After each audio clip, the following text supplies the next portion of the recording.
अस्सलाम वालेकुम एवरीवन, अल्लाह ताला के नाम से स्टार्ट करते हैं। आज की क्लास में हम थोड़ा सा डिस्कस करेंगे रिसर्च डिज़ाइन को, कि हम रिसर्च को कंडक्ट कैसे करते हैं, पूरा प्रोसेस क्या होता है।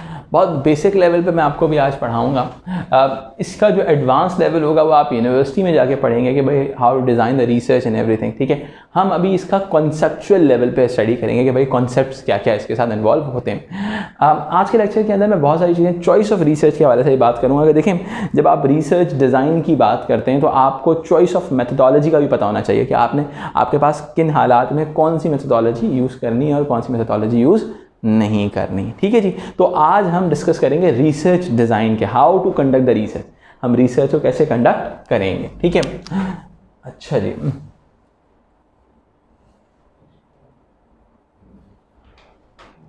देखिए जी, एक बहुत ही बेसिक सी चीज़ ध्यान में रखिएगा। जब हम रिसर्च डिज़ाइन की बात करते हैं तो इधर समझिएगा। देखिए, रिसर्च स्टार्ट कैसे होती है, ठीक है। लेट्स सपोज आपने कोई एक फैक्ट डिफाइन करना है, कोई थीसिस डिफाइन करना है। If you want to talk about anything कि यार मुझे लगता है ऐसा होगा दुनिया के अंदर, सही है, तो उसके लिए एक पूरा प्रोसेस इन्वॉल्व होगा, ठीक है। ऐसे नहीं हो सकता कि भाई लेट्स सपोज न्यूटन दरख्त के नीचे बैठा हुआ था, एप्पल के नीचे दरख्त के नीचे बैठा हुआ था, एप्पल नीचे गिरा, उसमें भाई उसने कहा there is a gravitational force, ऐसा नहीं हो सकता। बट वो जो एक्सपीरियंस था कि न्यूटन एक दरख्त के नीचे बैठा हुआ है और उसके सर के ऊपर आके एप्पल गिरता है, उसको एक पॉइंट ऑफ थॉट तो दिया था, कोई आइडिया तो आया था, ऐसी बात, कोई एक आइडिया गया यार ऐसे हो सकता है, am I right? ठीक है। यानी कि हम ये बात कह सकते हैं कि हमारी रिसर्च डिज़ाइन का जो फर्स्ट स्टेप होता है वो होती है इनिशियल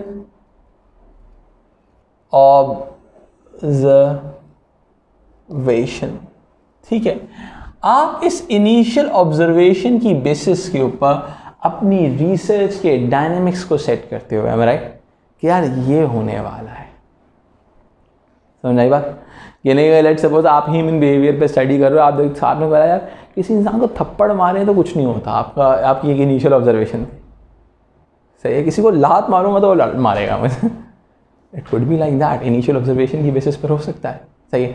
आप इंडिविजुअल बिहेवियर को स्टडी करो, कुछ भी हो सकता है। मैं तो आप एग्जाम्पल, ऐसी तफरी वाली एग्जाम्पल दे रहा था। तो ऑटोमेटिकली क्या होता है दुनिया में, आप किसी भी फिनोमेना पे भी रिसर्च करने जाते हो तो उसकी एक इनिशियल ऑब्जर्वेशन होती है, एम आई राइट, ठीक है। एनी कन्फ्यूजन चलेगा, ठीक है। अब लोग फाइनेंशियल मार्केट्स के ऊपर रिसर्च कर रहे होते हैं, ठीक है। अब वो देखते हैं कि भाई किस तरह की न्यूज़ जो है वो मार्केट पर असरअंदाज होती है और किस तरह की न्यूज़ मार्केट पर असरअंदाज नहीं होती है, हमारा र्यूमर या न्यूज़ किस किस्म की बाइंग और सेलिंग का बायस बनती है, एम आई राइट, ठीक है। लेट्स सपोज आपने कहा भाई इस तरह की र्यूमर होगी तो ये होगा, आप we can do the analysis afterwards, ठीक है। इस इनिशियल ऑब्जर्वेशन के बाद हम रिसर्च के अंदर आइदर हाइपोथीसिस बनाते हैं, हाइपोथीसिस जिसको हम एक स्टेटमेंट होती है जिसको रिसर्च करने के बाद हम कहते हैं ये स्टेटमेंट ट्रू है या फॉल्स है, ऐसी बात है, ट्रू है या फॉल्स। लेट्स सपोज भाई कहानी को शुरू से स्टार्ट करते हैं। न्यूटन भाई कहाँ बैठे हुए थे, दरख्त के नीचे, ऐसी बात है। न्यूटन के सर पे आगे क्या गिरा, एप्पल गिरा। Initial observation creative, there is a force with the earth to attract each and everything towards it, am right. अब उसने कहा यही स्टेटमेंट बनाता हूँ और इसी पर रिसर्च करूंगा और स्टेटमेंट अगर ये सही साबित हुई तो मैं कहूँगा मेरा हाइपोथेसिस ओके हो गया, एम राइट, हाइपोथेसिस ओके हो गया।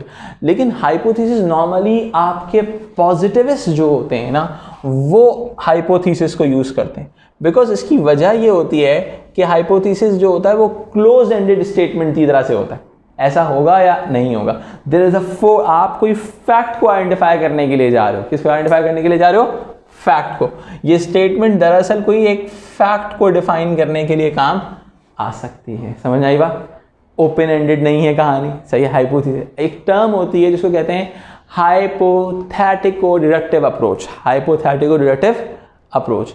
उसका मतलब क्या है, वो भी एक्चुअली पॉजिटिविस्ट मेथोडोलॉजी को ही कहते हैं। हाइपोथेटिको मतलब हाइपोथेसिस से क्रिएट हो रही है, साइंटिफिक मेथोडोलॉजी यूज होगी, कोहन पढ़ाया था, क्लियर हो रही बात। तो हाइपोथेटिको डिडक्टिव अप्रोच का मतलब क्या है, जो हाइपोथेसिस से क्रिएट हो। कोई मसला बेटा यहाँ तक? सही। अच्छा, अब मैं इस कहानी को थोड़ा सा आगे लेके चलता हूँ। आइदर आप हाइपोथेसिस बनाओगे या फिर आप, अगर आप इंटरप्रेटिविस्ट मेथोडोलॉजी की तरफ जा रहे हो तो आप प्रॉब्लम क्वेश्चन को डेवलप करोगे। ये एक ओपन एंडेड सही क्वेश्चन होता है जिसके थ्रू आप रीजन को आइडेंटिफाई कर सकते हो।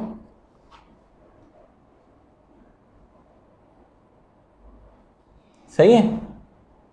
रीजन बेसिस हमने क्या कहा था?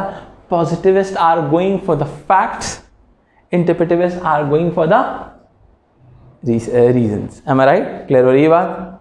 समझ में आती है बात? ठीक है। Any I hope there is no confusion till now.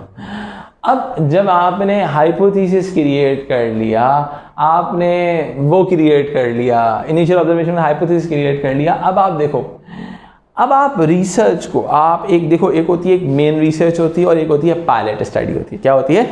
Pilot study होती है। अब जरा पायलट स्टडी को समझते हैं। देखो, आपकी रिसर्च में ना, आपकी रिसर्च, मेन रिसर्च अगर आपने 1 लाख लोगों पे करनी है तो भाई 1 लाख लोगों का डाटा कलेक्ट करने की कॉस्ट अलग है। सही है। डाटा रिकॉर्ड करने की कॉस्ट अलग है, डाटा को एनालाइज करने की कॉस्ट अलग है। तो और पता चला भाई हाइपोथेसिस बेसिक लेवल पे ख़त्म हो गया, नुकसान हो जाएगा। तो आप क्या करते हो? हाइपोथेसिस बनाने के बाद उसको स्मॉल लेवल पर टेस्ट करते हो। सही है। Pilot studies you can say it's all about the testing of hypothesis. Hypothesis at small level, or you can say at micro level. कहते हैं ना पायलट प्रोजेक्ट, यानी कि छोटा प्रोजेक्ट है। Testing of hypothesis eight micro level. आप hypothesis को test कर रहे हो माइक्रो लेवल के ऊपर। कोई कंफ्यूजन नहीं आता? सही है। अच्छा जी, चलें जी। अब हमने कहा ठीक है, बात मान लेते हैं। फिर हम एक और चीज़ को स्टडी करते हैं जिसको हम कहते हैं सैम्पलिंग। अब हमने कहा एक रिसर्च है, एक रिसर्च को हमने कहा पाकिस्तान का ये पर्टिकुलर ट्रेंड है, तो क्या हम पाकिस्तान के हर बंदे से मिलेंगे जाके? नहीं मिल सकते। 20 करोड़ की पॉपुलेशन है, कॉस्ट लग जाएगी। हम क्या करते हैं? हम उसके हिसाब से सैम्पलिंग कर सकते हैं। क्या कर सकते हैं बेटा? सैम्पलिंग। हमारी एक चीज़ होती है सैम्पलिंग फ्रेम। अब उस सैम्पलिंग फ्रेम के अंदर क्या है? लेट्स सपोज हमने कहा पॉपुलेशन ऑफ पाकिस्तान। क्या है बेटा ये पॉपुलेशन ऑफ?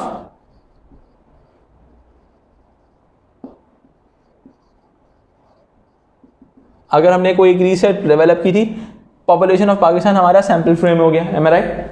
इस सैम्पलिंग फ्रेम में से हम सैंपल साइज निकालेंगे। क्या निकालेंगे बेटा? सैंपल। हम उसमें से कुछ लोगों को सेलेक्ट करेंगे कि हमने इन 20 करोड़ लोगों में से हमने 20,000 लोगों पे रिसर्च करनी है। 20 करोड़ लोगों में से 20,000 लोगों पे रिसर्च करनी। नहीं समझ आया? आ गया? तो अब क्या है, लेट्स सपोज अगर मैं क्वांटिटेटिव डाटा यूज कर रहा हूँ जो इजी टू एनालाइज, उसकी रिप्रेजेंटेटिवनेस हाई है, एम आई राइट, तो मैं क्या करूँगा? सैंपल साइज बड़ा रखूँगा। अगर मैं क्वालिटेटिव डाटा यूज कर रहा हूँ जिसके अंदर डिफिकल्ट टू एनालाइज है, तो जाहिर सी बात है मैं सैंपल साइज छोटा रखूँगा। M I right? लेकिन उसका नुकसान क्या होगा? रिप्रेजेंटेटिवनेस हाई और representativeness low. M I right? अब इस सैंपल साइज को निकालने के बहुत सारे तरीके हैं जिनको हम सैम्पलिंग मेथोडोलॉजीज कहते हैं। M I right? एक तरीका तो यह है मैं अक्कड़ बक्कड़ बम्बे बीमार हुए बच्चे 100 करूँ, 20,000 लोग निकालूँ, कहानी ख़त्म। लेकिन नुकसान क्या होगा? सही है। आपकी कोशिश ये होगी ना कि जो आपका डेटा है वो पूरे इस सैंपल फ्रेम को रिप्रेजेंट कर रहा हो। एम आई राइट रहा हूं? यानी कि डिफरेंट ट्रेड्स के लोग, पता ये चला कि हमने रैंडम सैम्पलिंग की, रैंडम अक्कड़ बक्कड़ बम्बे बीमार हुए बच्चे 100 किया। सही है। हमने जब निकाला तो पता चला 20,000 की 20,000 लोग सिमिलर ट्रेड्स के लोग थे। M I right? तो अब क्या हुआ? आपका जो डाटा रिप्रेजेंट कर रहा होगा वो गलत रिप्रेजेंटेशन दे रहा होगा। M I right? वो एक पर्टिकुलर आइडेंटिटी की रिप्रेजेंटेशन दे रहा होगा, एक पर्टिकुलर सोशल ग्रुप की रिप्रेजेंटेशन दे रहा होगा। वो पूरे सैंपल फ्रेम की रिप्रेजेंटेशन नहीं दे रहा हो।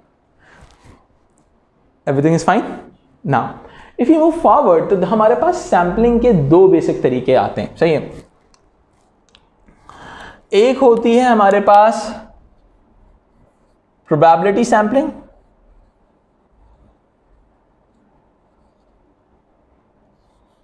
एक होती है नॉन प्रोबेबिलिटी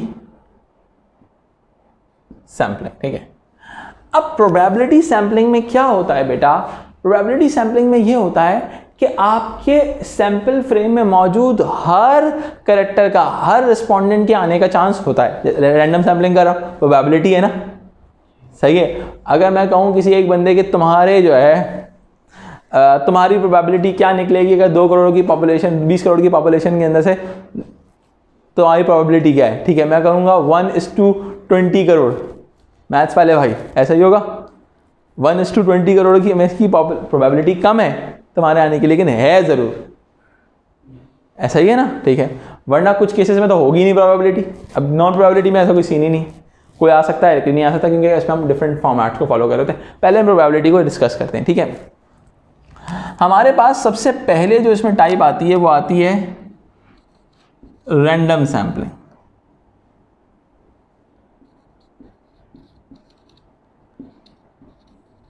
रैंडम सैंपलिंग दरअसल अक्कड़ बक्कड़ बम्बे बीमार हुए बच्चों सा वाला हिसाब किताब, रैंडमली उठा लिया आपने, you can get. But the problem is this, probability जो है हर बंदे की है तो, लेकिन सिमिलर ट्रेड्स के लोग, सिमिलर सोशल ग्रुप्स के लोगों के आने के चांसेस बहुत ज़्यादा हैं इसके अंदर। क्लियर हुई बात, ठीक है।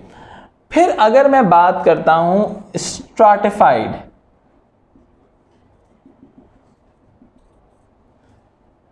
रैंडम सैंपलिंग, इसमें मैंने क्या किया, स्ट्राटिफाइड का मतलब क्या होता है, डिवीजन होता है बेटा, डिवीजन होता है स्ट्राटिफाइड का मतलब, सही है, डिवाइड करना होता है। मैंने कहा लेट्स सपोज मेल और फीमेल की बेसिस पे डाटा डिवाइड किया, सही है। मैंने कहा भाई कुछ मेल ले लेंगे कुछ फीमेल ले लेंगे और रैंडम सैम्पलिंग करनी है, अक्कड़ बक्कड़, समझ आई बात। अब क्या हुआ, आपने डाटा को डिवाइड करना शुरू किया डिफरेंट ट्रेड्स के हिसाब से, आपने डाटा को डिवाइड करना शुरू किया डिफरेंट ट्रेड्स के हिसाब से, ठीक है। फिर इसके बाद होता है कोटा सैम्पलिंग भी कहते हैं इसको, स्ट्राटिफाइड कोटा सैम्पलिंग भी कहते हैं, सही। कोटा सैम्पलिंग लिख देते हैं यहाँ पे जगह का थोड़ी कम, कोटा सैम्पलिंग। इसके अंदर क्या है, you are fixing the numbers. कोटे का मतलब क्या होता है, फिक्सिंग द नंबर्स होता है। आप नंबर्स फिक्स कर रहे हैं, आप बोलोगे मुझे 10 मेल चाहिए और 10 फीमेल चाहिए, 10 मेल चाहिए 10। इसमें और इसमें फ़र्क ये है, इसमें नंबर्स फिक्स नहीं होते, इसमें नंबर्स फिक्स हो जाते हैं। क्लियर हुई बात, सही है। इसमें मेंशन कर देता हूँ, फिक्स द नंबर्स, ठीक है जी। अच्छा, इसके बाद हमारे पास एक ऑप्शन होता है, नजर आ रहा है, हाँ, सिस्टमैटिक सैम्पलिंग। क्या है बेटा, सिस्टमैटिक सैम्पलिंग। सिस्टमैटिक सैम्पलिंग का मतलब क्या है, जो सिस्टम बेस्ड हो, कोई आपने सिस्टम बना दिया। लेट्स सपोज आपने nth का फॉर्मूला डिफाइन कर लिया, every 5th individual, every 1000 individual, every 100 individual, am I right. Clear होगी बात। ये बेसिक आपकी टाइप्स होती हैं। इसके अलावा क्लस्टर सैम्पलिंग भी होती है, काफ़ी सारी चीज़ें होती हैं। क्लस्टर सैम्पलिंग में क्या होता है कि आप मल्टीपल लेवल के ऊपर रैंडमली डाटा को कलेक्ट कर रहे हो, तो ठीक है जी। अच्छा, नॉन प्रोबेबिलिटी जो सैम्पलिंग होती है, इसके अंदर हमारे पास, इसको हम नॉन रिप्रेजेंटेटिव सैम्पलिंग भी कहते हैं, बिकॉज इसमें हर बंदे के आने के चांसेस नहीं होते, पर्टिकुलर बंदे के आने के चांसेस होते हैं, सही है। इसमें एक होती है स्नोबॉल सैम्पलिंग। स्नोबॉल सैम्पलिंग का मतलब क्या होता है, स्नोबॉल होती है ना, स्नो की बॉल है, ट्रांसफर हो रही है। लेट्स सपोज अगर आपने ऐसे रिसर्च करनी थी, आपने ऐसी कंडीशन में रिसर्च करनी है, समझिएगा, आप किसी ऐसे लोगों पे रिसर्च कर रहे हो जिनका एक्सेस गेन करना बड़ा मुश्किल है। लेट्स सपोज आप क्रिमिनल्स पे रिसर्च कर रहे हो, आप प्रोस्टिट्यूट्स पे रिसर्च कर रहे हो, तो it is very difficult to get the access of that respondent group, ठीक है। आप इसमें करते हो स्नोबॉल सैम्पलिंग, यानी कि एक स्नोबॉल होती है जो इंडिविजुअल टू इंडिविजुअल ट्रांसफॉर्म होती रहती है, आपने एक बंदे से दूसरे बंदे को बोला, दूसरे ने तीसरे को बोला, तीसरे ने चौथे को बोला, एक एलिमेंट क्रिएट हो गया। क्लियर हो रही बात? ठीक है। तो क्या होता है, स्नोबॉल सैम्पलिंग है। दूसरी चीज़ हमारे पास क्या होती है, स्नोबॉल सैम्पलिंग के अलावा जो दूसरी एलिमेंट इसमें नजर आता है वो आता है कन्वीनियंस सैम्पलिंग भी होती है, सही, अपॉर्चुनिटी सैम्पलिंग भी जिसको हम कहते हैं, सही है। ये आप लोग यूनिवर्सिटी लेवल पे बहुत ज़्यादा करते हो, जो सामने नजर आया उसको सैम्पलिंग में डाल दिया, सही है। यूनिवर्सिटी के कैफेटेरिया में बैठे हुए थे, आपने रिसर्च कंप्लीट करनी, क्या लग रहा होता था, भर दे यार, ठीक है, ये क्वेश्चन है, भर दे। अब इसमें क्या होता है, सिमिलर ट्रेड्स के लोग आने के चांसेस बहुत ज़्यादा होते हैं, समझ आई बात, सिमिलर ट्रेड्स के चांसेस बहुत ज़्यादा होते हैं, तो ऑटोमेटिकली अपॉर्चुनिटी सैम्पलिंग क्रिएट होती है उसके अंदर। क्लियर हो रही बात? वो अपॉर्चुनिटी सैम्पलिंग में, कन्वीनियंस सैम्पलिंग में भी आ जाती है। लेकिन क्या होता है इसमें, हर बंदे snowball sampling, opportunity sampling non probability में समझ लें, एम आई राइट? अब कहानी को पीछे से लेके चलते हैं। एक हुई इनिशियल ऑब्जर्वेशन, इनिशियल ऑब्जर्वेशन के बाद बनी हाइपोथेसिस या प्रॉब्लम क्वेश्चन, सही है, आपकी मेथोडोलॉजी की बेसिस के ऊपर। फिर आपने स्मॉल लेवल पे पायलट स्टडी कर ली, ठीक है। फिर आपने बड़े लेवल पे स्टडी करने के लिए सैम्पलिंग की, आपको पता चल गया मैंने इन लोगों पे रिसर्च करनी है, सही है। अब कैसे रिसर्च करनी है, अब उसको डिस्कस करेंगे। अब कैसे रिसर्च करनी है, ठीक है। अब क्या है, पूरा रिसर्च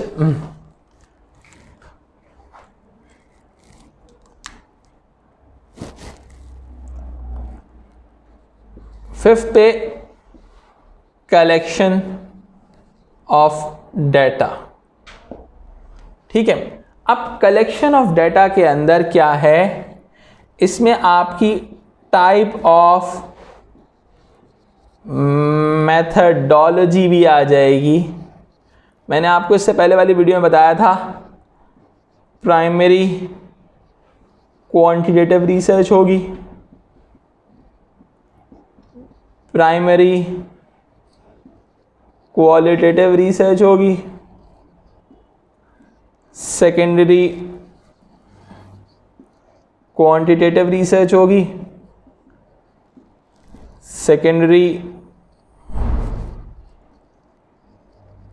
क्वालिटेटिव रिसर्च होगी। ऐसी बात है, ऐसी बात है, यही कहानी है। इन चारों में से तो कैटेगरी से फॉलो इन करेगा। अब इनकी जो चॉइस ऑफ रिसर्च मेथड है,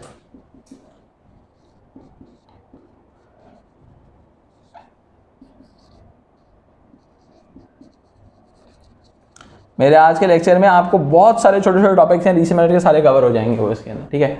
चॉइस ऑफ रिसर्च मेथोडोलॉजी, भाई कोई भी मेथोडोलॉजी की जो चॉइस है, आपने चूज करना है। आपके पास इतने सारे मेथोडोलॉजी के फॉर्मूलाज थे, फॉर्मेट से आपको इतने सारे, आपने कहा मैंने कोई एक सेलेक्ट करना है, ठीक है। तो वो किस बेसिस पे आप सेलेक्ट करोगे, उस पर थोड़ा सा बात करते हैं। पहला एलिमेंट होता है थ्योरेटिकल, हमने पहले भी डिस्कस किया थ्योरेटिकल। थ्योरेटिकल का मतलब यह है कि अगर आप पॉजिटिविस्ट हो तो आप क्वांटिटेटिव डाटा यूज करोगे, ऐसी बात है। पॉजिटिविस्ट हो तो आप क्वांटिटेटिव डाटा यूज करोगे, ऐसी है। अगर आप इंटरप्रेटिविस्ट हो तो आप क्वालिटेटिव डाटा यूज करोगे, ठीक है जी। अब इसमें एक और चीज भी आपको बताते, एक चीज होती है इसमें रियलिस्ट होते हैं। क्या होते हैं बेटा? रियलिस्ट। अभी मैं इसके बारे में थोड़ा सा और भी आगे डिस्कस करूंगा। रियलिज्म के हवाले से ये वो होते हैं जो कहते हैं क्वांटिटेटिव डाटा भी यूज करना चाहिए और क्वालिटेटिव डाटा भी यूज करना चाहिए। एक तरह से वो कहते हैं आपको जो है फैक्ट और रीजन दोनों को स्टडी करना चाहिए। इसको रियलिस्ट मेथोडोलॉजी कहते हैं, सही है। इस चीज का नाम आप एक तरह से इस चीज को मेथडोलॉजिकल प्लूरलिज्म का भी नाम दे सकते हैं। मेथोडोलॉजिकल प्लूरलिज्म का मतलब क्या होता है कि you are using more than one methodology, you are using more than one methodology in one sociology का रिसर्च। समझ आई बात? यानी कि आप क्वांटिटेटिव फॉर्मूला भी यूज कर रहे हैं एंड क्वालिटेटिव फॉर्मूला भी यूज़ कर रहे हैं इसके अंदर, कोई मसला। यानी कि आपके रिसर्च बिलीफ की बेसिस के ऊपर, आपके थियोरेटिकल बिलीफ्स की बेसिस के ऊपर मेथोडोलॉजी सेट हो रही है यहाँ पे, कोई मसला बेटा यहाँ तक, ठीक है। अच्छा जी, इसको सेट कर लें, आगे बढ़ते हैं। हमारे पास जो दूसरा फॉर्मूला इसमें नज़र आता है वो ये आता है सर कि हमारे पास थियोरेटिकल हो गया, दूसरा हो गया प्रैक्टिकल इश्यूज। ये बहुत ज़्यादा होते हैं, ये तो बहुत ही ज़्यादा इश्यूज होते हैं। जैसे कि अगर मैं बात करूं टाइम, अगर टाइम कम है you are going for the secondary methods, time ज़्यादा है you are going for the primary method. Cost, पैसा है, बजट्स हैं तो you are going for the primary method, budgets नहीं है तो you are going for the secondary method, सही है। सब्जेक्ट मैटर, अब कभी कभी आप हिस्टोरिकल एलिमेंट पे रिसर्च कर रहे हैं, ठीक है। लेट सपोज आप अकबर पर रिसर्च कर रहे हैं, आप बाबर पर रिसर्च कर रहे हैं, बड़े बड़े मुगल्स पर रिसर्च कर रहे हैं, तो भाई उसके लिए आप प्राइमरी रिसर्च तो नहीं कर सकते, you need to rely on the secondary sources, सही है। सब्जेक्ट मैटर हो गया, ठीक है। इसके अलावा हमारे पास इसमें गेट कीपर्स इश्यूज आ जाते हैं,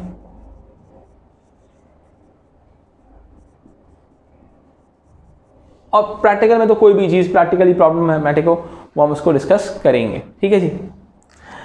तीसरी चीज़ हमारे पास जो तीसरा चॉइस ऑफ रिसर्च मेथोडोलॉजी में इशू क्रिएट होता है वो होते हैं एथिकल इश्यूज, सही है। देयर आर सम मेथोडोलॉजीज जिसके अंदर एथिकल प्रॉब्लम्स आ जाते हैं, जैसे कि प्राइवेसी का मसला हो गया, सही है। प्राइवेसी, कंसेंट, ठीक है। फिजिकल अब्यूज,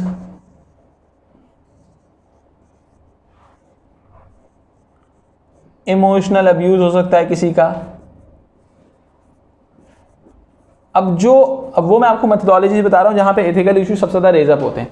आपके एक्सपेरिमेंट्स, किसी को करंट लगा के देख रहे हो, किसी को दवाई चेक कर रहे हो, सही है, समझ में आई बात, ठीक है। अब की दूसरी चीज़ क्या होता है, इमोशनल अब्यूज, उसके अलावा ऑब्जर्वेशन हो गया, कोवर्ट ऑब्जर्वेशन हो गया, सही है, कोवर्ट ऑब्जर्वेशन हो गया। कोवर्ट ऑब्जर्वेशन में क्या सीन होता है कि कोवर्ट ऑब्जर्वेशन में आप सामने वाले से परमिशन नहीं ले रहे हो, समझ में आई बात, आपने सामने वाले से परमिशन नहीं ली, ठीक है।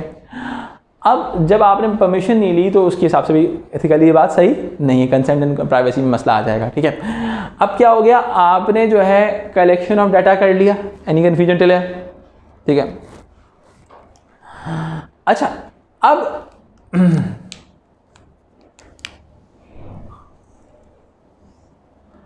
कलेक्शन ऑफ डाटा, इसके बाद एक और इंपॉर्टेंट चीज होती है जिसको हम कहते हैं ट्रायंगुलेशन, ठीक है। अब आप अपनी रिसर्च को मैक्सिमम लेवल पे रिलायबल करने के लिए क्या करते हो, आप मल्टीपल सोर्सेज से डाटा कलेक्ट करते हो, मल्टीपल सोर्सेज से डाटा कलेक्ट करते हो, और उस डाटा को फिर आप बोलते हो ये बड़ा हाईली रिलायबल डाटा है, सही है। यानी कि collection of data,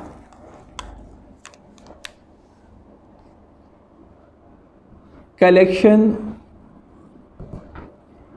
data from 2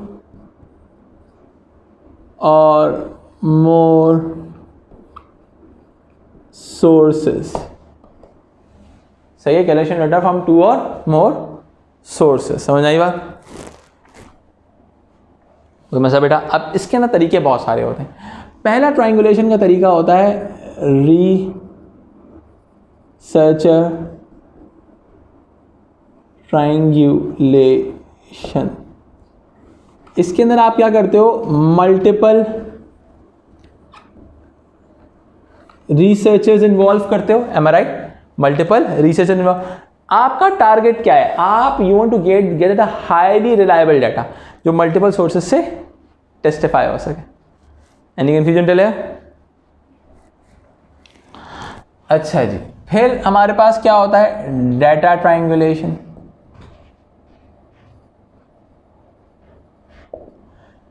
यानी कि आप मुख्तलिफ तरह का डाटा कलेक्ट कर रहे हो, ठीक है। डाटा ट्रायंगुलेशन में क्या है, आप क्वांटिटेटिव एंड क्वालिटेटिव दोनों तरह का डाटा ले रहे हो।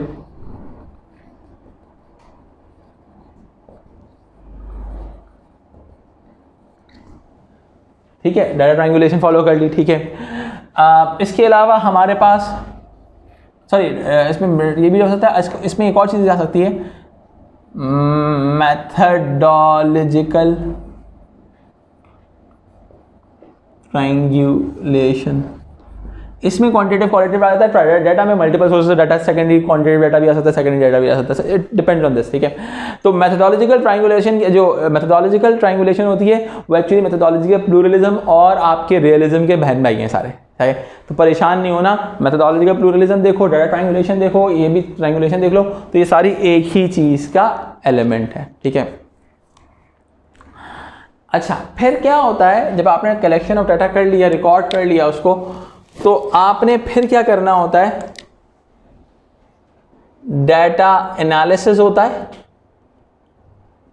अब आपको जैसे कि पता है कि हमारा जो क्वांटिटेटिव डाटा होता है वो इजी टू एनालाइज होता है, qualitative data is always difficult to analyse, सही है।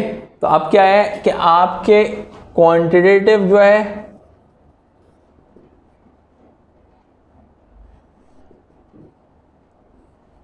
इजी टू एनालाइज होता है, इसके अंदर आप मीन मीडियन मॉड निकाल सकते हो, सही है। मीन मीडियन मॉड पता होगा, एवरेज निकालना, मिड वैल्यू निकालना, सही है। फिर होता है, इसमें निकालनी नहीं होती, बता रहा हूँ, यूनिवर्सिटी में निकालो जाकर, ठीक है। आप क्या, फिर हम कहते हैं रिपोर्ट द हाइपोथीसिस, सही है। हम कहते हैं कि फिर हाइपोथेसिस को रिपोर्ट कर दिया जाए, समझ आई बात। इसको ऑपरेशनलाइजिंग भी दिया था कि भाई आपने पूरा ऑपरेशनलाइज किया डाटा को और फिर आपने एक हाइपोथेसिस को रिपोर्ट कर दिया। यानी कि ये वो तरीका है जिसके थ्रू आपकी कोई भी मेथोडोलॉजी रिपोर्ट हो सकती है, ठीक है जनाब। I hope things are clear, ठीक है।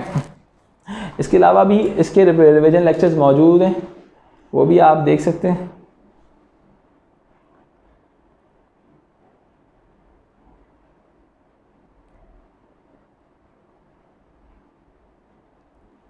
इसको कॉपी कर लें।